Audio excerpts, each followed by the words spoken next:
Good morning, Mount Olive Church and friends of Mount Olive Church. Happy Saturday to you. Hopefully, you are having a good weekend and have had a good week so far this week.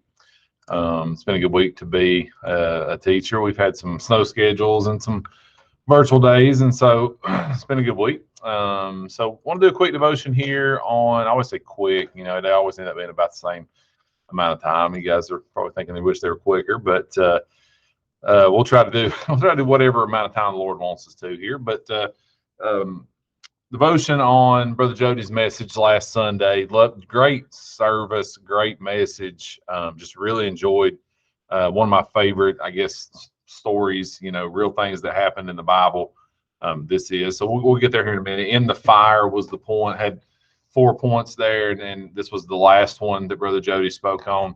Appreciate Brother Jody there on Sunday. And also, I put this picture on here. This was just a fuzzy screenshot. Sorry about that. But I wanted to have something to remind me to do this. I want to brag on our praise choir. Of course, our other choir also, and everybody that's involved with everything. But specifically our praise choir, I thought it was really, really good on Sunday. It's always really, really good. But I don't know. I took a notice of new people being in it, people that have stepped up, young people in it. We had high school kids in it, college kids in it. Just very, very appreciative of the time that they put in and how it's grown, and just so appreciative of everything that they do.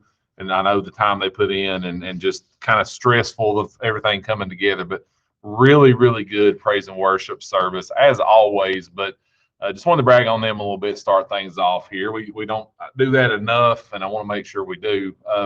But Daniel chapter 3 here, I'm going to do this devotion a little different. I'm going to split it up into two parts. Verse 19 says, "Then was Nebuchadnezzar full of fury, and the form of his visage was changed against Shadrach, Meshach, and Abednego.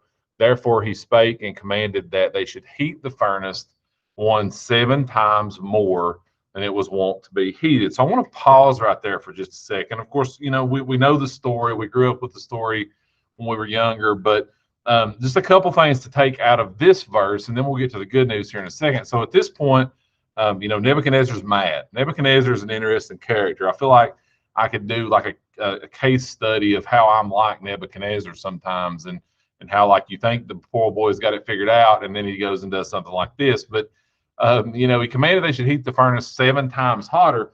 And Brother Jody made the point that you'd never been here before. It was 7 times hotter. This was worse. This was hotter than it had ever been. Like that was even necessary. It was hot enough to kill someone before, but this is a place in their lives they had never been.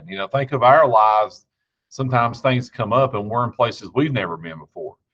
Someone's sick, someone's whatever, a job has went bad, or you've been fired or let go or whatever, and somewhere you've never been before. They were bound down with their trouble. It says they were bound. Hands and feet, in my mind, their hands and feet were bound. They were wrapped up. And sometimes I feel like that. Sometimes we feel like that with our troubles. We just feel like there's nowhere to turn. We're so constricted by the things that are going on in our life. And the heat at their backs. I love this point. As they stand there, as Nebuchadnezzar's, getting on to them, and the guards are making it 7 times hotter, and they can feel the heat at their back. They know the bad is behind them. They know the bad is just right there on top of them. And so this sets the stage for, skip a few verses down, and this happens. Then Nebuchadnezzar the king was astonished in verse 24. Love the idea of him sitting in the chair, and he just rises up in haste and spake and said to his counselors, "Did we not cast 3 men bound into the midst of the fire?" And they answered and said to the king, "True, O king." Love, I can just picture the look of surprise on his face as he looks in and sees. He answered and said, "Lo, I see 4 men loose, walking in the midst of the fire, and they have no hurt, and the form of the fourth is like the Son of God." I love that. I love that verse. Love when that point was made on Sunday. Just like Brother Jody said, you had the spirit bumps on your arm. But love these couple of points here to end on. Don't lose hope. The heat was at their back. They were bound down. Everything was going wrong. They were at a place they had never been before with the 7 times hotter. Don't lose hope, though. The only thing that burned was their bonds. It says in that last verse there, it says they were loose. So the only thing that burned, not their skin, not the hair on their heads, not their clothes, the only thing that burned was what was holding them down. That's what our God can do. Whatever that looks like in your life of what's holding you down, he can take that away instantly. He's there. Final thought here, my favorite point, my favorite part of the whole sermon was that not for one moment were they in the fire were they alone. Jesus was already there before, when the heat was at their back, right? When they were being bound down, when they were in a place they had never been before, Jesus was already there waiting on them. He was already there, just like he is with us. He knows what's coming tomorrow. He knows what's coming next week.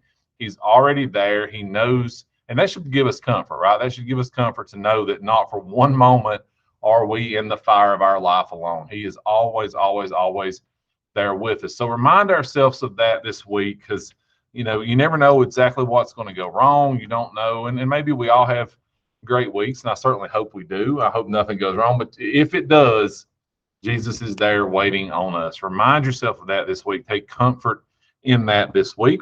Hopefully tomorrow we will see you in church. So come join us for that Sunday morning at 11. Come join us in person. And until then, guys, have a great rest of your weekend. We love you guys. Have a great day.